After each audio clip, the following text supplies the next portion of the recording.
hello friends बरायबाय चैनलाव फिन खनसेबाव दायो नोंथांमोना बयबो नायगासिनो दङ बर्ड जब इनफो अफिशियल यूट्यूब चैनलाव आसामाव इलेक्शन जानो थांगासिनो दङ भट होनाय टाइमा सफैबाय बेनो जाबाय 9 एप्रिलाव आरो रिजाल्टआ मोनगोन 4 मेआवहाय दा सोर सरकार दागोन बेनो जाबाय कंग्रेस दासिगोन नामा देग्लाय बीजेपीआ हारसिं सरकार दानो हाखाला एनडीए नङाब्ला एबा कंग्रेसआबो हारसिं दानो हाया आरो लोगोसे जोंनि बीटीसीआव यूपीपीएल आरो बीपीएफ सोर बांसिन देरहागोन बेनि सायाव जोङो सावरायगोन बीटीसीनि ग्रेड 3 ग्रेड 4 साख्रिनि रिप्रसेसखौ खालामनायनि बाथ्रा ओंखारबाय नामा एबा युथ्सआ मा थांखि लागोन देग्लायनि इलेक्शनाव पलिटिकेलाव सिंगल पार्टी थायोबा कारापसन बारा बेनि सायाव जों सावरायगोन बेखायनो भिडिअखौ नोंथांमोना हानायसेबां नायजोब शेयार खालाम लाइक खालाम कमेन्ट्स खालाम आरो जाय नोंथांमोना चेनेलाव गोदान साबस्क्राइब खालामना ला जाहाथे लेटेस्ट फैबाय थानाय टाइमाव नोंथांमोना आपडेटखौ मोननो हागोन दायो जों फैबाय भटार्सनि पर्टेलाव जोंनि इलेक्शना फैगौ 9 एप्रिलाव टटेल सीटआ जोंहा मिथिगौ जे 126 टा सीट दङ बेनि गेजेराव 64 मोनबानो सरकार दानो हायो नाथाय जोंनि आसामाव दायो जेनिखि सरकार दाबाय थादोंमोनना गोबाङा साननो हागौ बीजेपी सरकार तो बीजेपी सरकार नङामोन बे जाबाय एनडीए सरकारमोन सो एनडीए सरकार माने गोबांथार माने पार्टीजों लोगो जानानै एनडीए सरकारखौ दादों आरो बीटीसी आवबो थिग बेबादिनो दायो एनडीए सरकार दङ ओके सो जोंनि बीटीसी आव दायो एनडीए सरकार बा नोंथांमोना मिथिगौ जे नेशनेल डेमोक्रेटिक एलायन्स होनना बुंनाय जायो बेनि फुल फर्मआव ओके बेखौ गोसोआव ला कुइसनाव सोङो एग्जामाव इन्टारभिउआव दा जोंनियाव बीपीएफ हानजाया 29 मासि मोनदों नाथाय हारसिं सरकार दानो हायासै मानोना आसामावहाय बीजेपी एबा एनडीए सरकार नालाय बेखायनो 05 दाजाबावबाय बीजेपीनिफ्राय लाफानानै दा सरकार जथायै एनडीए सरकार दायो माने सोलिगासिनो जोंनि बीटीसी आव बेखायनो बीटीसीनि साख्रिखौ डाइरेक्ट हारसिं बीपीएफ सरकारा थांखि लानो हाया मानोना बावहाय दंफायो एनडीए नालाय बावहाय बीजेपी सरकारबो माने बीजेपी हानजाबो दंफायो जेरै थांनाय बाराव यूपीपीएलआ बीजेपी दंफायोमोन बेनि थाखायनो हारसिं माखासे थांखिखौ लानो हाया जायो माने जथाय सरकारबा बेबादिनो सेम जायो जायनि जाउनाव माखासे बेले बेजेबो जानांगौ जायो हारसिं पार्टी बा गोसोबादि खालामनो हायो नालाय दा बेखायनो माखासे डिसकासन जानांगौ जायो सावरायनांगौ जायो माखासे प्रसेस खालामनायाव दा बेखायनो देग्लायनि ग्रेड 3 आरो लोगोसे ग्रेड 4 साख्रियाव बीजेपीआबो माखासे बाथ्रा बुंगोन जोंनि बीटीसीनि साख्रियाव दा बेनि सायाव आं थांगासिनो दङ नाथाय जों मिथिगौ जे आसाम स्टेटआव जोंहा मा कंग्रेसआबो मैखोम बाहागो दायो लागासिनो दङ नैबे कंग्रेसआ हारसिं नङा बे कंग्रेसजों गोबांथार पार्टी दङ फिसा फिसा जेरैहाय एजीपी दङ एजीपीआ नोंथांमोना आन्दायनो हागौ एजीपीआ मोननै टाइपनि दङ थ' नोंथांमोना एजीपी बेबादि दङ बे जाबाय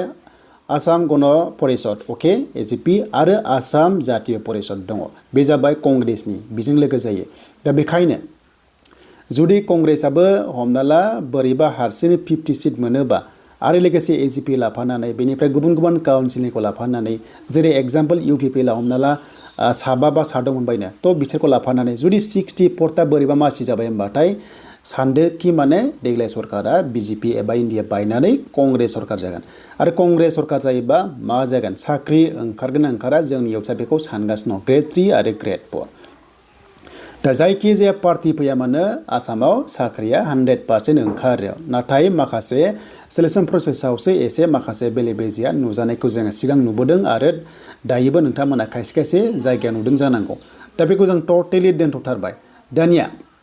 फैबाय गुबै बाथ्राया उल्टा पार्टीनो अपोजिशन पार्टीनो मानो जोङो भट होनांगौ आरो मानो भट होयोब्ला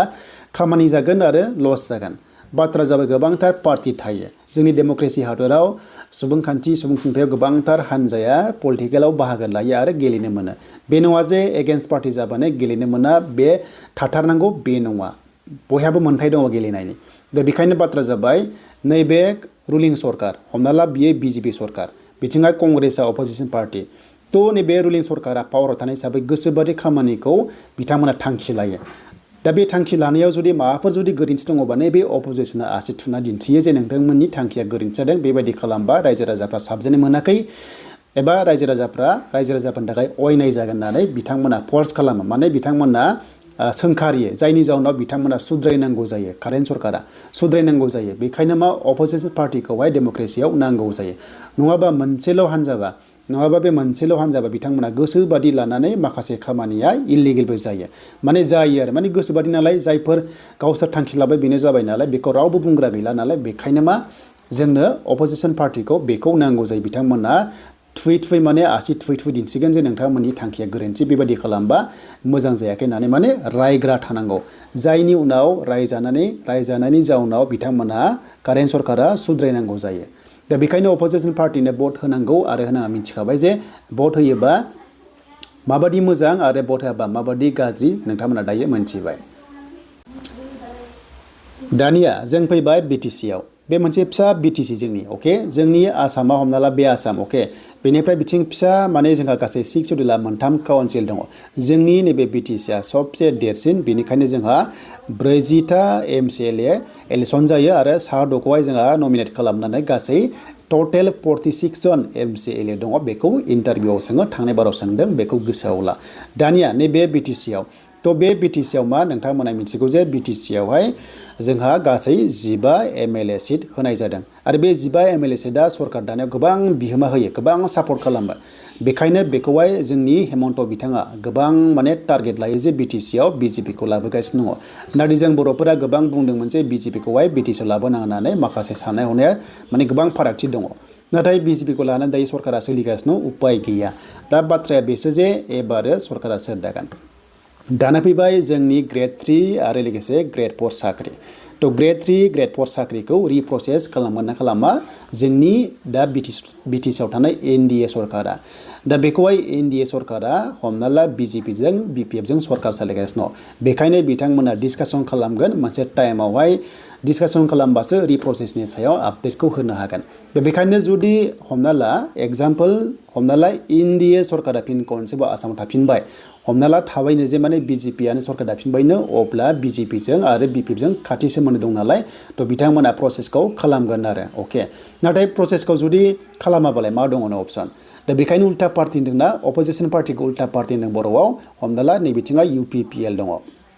दा UPPL दङबा मा जे बेवहाय MLA आ जुदि बिथांमोनाबो हमना ला साबा देरहायोबा बिथांमोनाबो फर्स खालामगोन जे जोंनि BTC नि साख्रिखौहाय रिप्रसेस खालामनांगौ होननानै रिप्रसेस खालामनांगौ होननानै बुंग्रा जुदि रावबो गैयाब्ला रिप्रसेसबो खालामा जानो हागौ एबा केन्सेलबो खालामनो हागौ ग्रेड 3 आरो ग्रेड 4 खौ केन्सेल खालामनानै गोदान एडभार्टाइजबो होनो हागौ मानोना ग्रेड 3 ग्रेड 4 आ गुबुन पार्टिया होलांदोंमोन नालाय एग्जाम जाखांबाय नाथाय रिजाल्टआ ओंखाराखै दा बेखौहाय जुदि ओरैनो दोनबाय थायोबा दिन्दां दोनोबा जोंनि इयुथ्सआ मा जागोन बेखौ इयुथ्सआ गोबां साननांगोन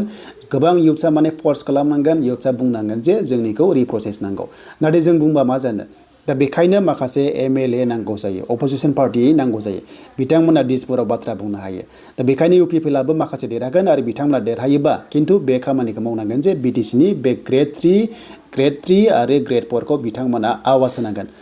बिथांमोना बुंनांगोन जे फर्स खालामनांगोन कारेन्ट सरकारखौ जे रिप्रसेस ग्रेड 3 आरो ग्रेड 4 खौ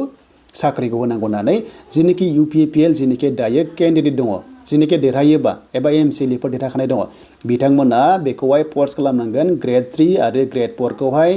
रिप्रसेस खालामनांगौ होननानै होमबासो कारेन्ट सरकारा प्रसेसखौ खालामगोन नङाबा जुदि बयबो सिरि थायोबा नोंथांमोना बेनि ग्रेड 3 आरो ग्रेड 4 खौ मोनफिननाया इजि नङा